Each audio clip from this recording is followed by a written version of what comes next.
윤석열 정부에 대한 통일교 현안 청탁 의혹의 정점으로 지목된 한학자 통일교 총재에 대한 구속영장 심사가 오늘 오후부터 열립니다. 이 내란 특검은 윤석열 전 대통령의 구속 취소 당시 즉시 항고를 포기한 경위를 두고 심우정 전 검찰총장을 상대로 고강도 조사를 벌였습니다. 자, 특검팀 소식 서울 고등검찰청 나가 있는 취재기자 연결해보겠습니다. 이영관 기자, 먼저 통일교 한학자 총재에 대한 구속영장 심사 언제부터 열립니까? 네, 한 총재의 구속영장 심사는 조금 뒤인 오늘 오후 1시 반부터 서울중앙지법에서 열립니다. 한 총재는 전관 출신 호화 변호인단을 꾸렸는데 현재 이들과 함께 마지막까지 변론 전략을 점검하고 있는 것으로 알려졌습니다. 한 총재가 받는 혐의는 모두 4가지인데요.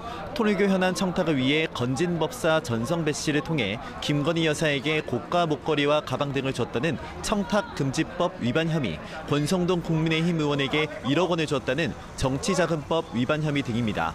한 총재는 이번에도 업무상 횡령, 증거인멸교사 혐의도 받고 있습니다. 특검은 오늘 영장실질심사에서 파견검사 8명을 투입했습니다. 420종 분량 의견서와 PPT 220여 쪽도 제출했다고 밝혔는데요.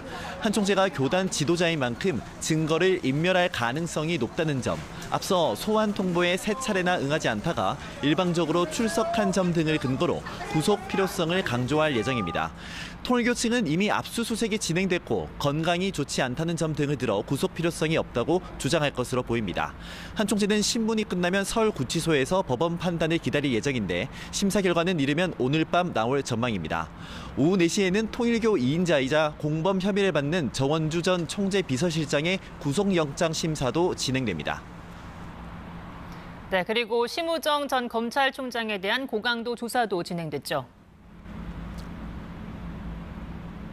네, 심우정 전 검찰총장은 어제 내란 특검팀에 출석했는데 17시간 반 동안 조사를 받은 뒤 오늘 새벽 귀가했습니다.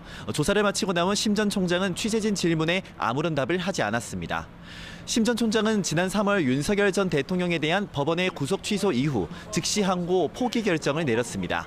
당시 수사팀에서는 즉시 항고의 상급심 판단을 받아야 한다는 의견이 나왔지만 심 전 총장은 위헌 소지 등을 고려해 윤 전 대통령의 석방을 지휘했습니다.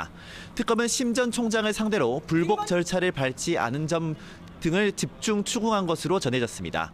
특검은 또 오늘 오전 10시부터 유혁 전 법무부 감찰관을 참고인 신분으로 조사하고 있습니다. 박성재 전 법무부 장관의 검사 파견 지시 의혹 때문입니다. 박 전 장관은 12.3 비상계엄 선포 당일 국무회의에 참석한 뒤 법무부 간부회의를 소집했는데요.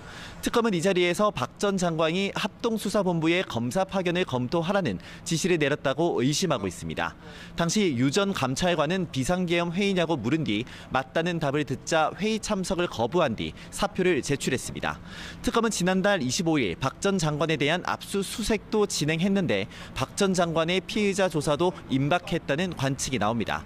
지금까지 서울 고등검찰청에서 KBS 뉴스 이형관입니다.